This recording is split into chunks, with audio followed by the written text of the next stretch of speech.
আমি মুন্সিগঞ্জ থেকে আসছি, আর সেই সকাল 8টায় আসছি। আর যখন টিকিট ছাড়ছে রাত 10টায়, আমরা 4:30 নাগাদ টিকিট অনেক ট্রাই করে রাত 5টার দিকে টিকিট কাটতে পারছি। খুব কষ্টে টিকিট কাটছি, এবং আমাদের প্রায় মুন্সিগঞ্জ থেকে আমরা মাত্র 5 জন আসতে পারছি, আর বাকি আমার ফ্রেন্ডরা কেউ আসতে পারে নাই।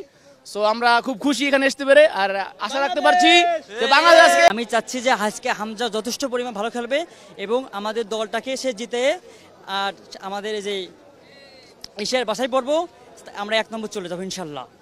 সবাই আমরা খুবই উৎফুল্ল যে আজকে এই বাংলাদেশের খেলা আমাদের আগে পরে আমার মানে লাইফে আমি দেখি নাই বাংলাদেশের ফুটবল নিয়ে এতটা মানুষের আগ্রহ। তো দেখতে পাচ্ছেন যে পরিমাণে দর্শক আসছে, বাংলাদেশের 64টা জেলা থেকে দর্শক আসছে শুধুমাত্র এই যে হামজা চৌধুরী এদের জন্য না, বাংলাদেশের ফুটবলটাকে ভালোবাসে এই জন্য। আপনি কি হামজার ফ্যান?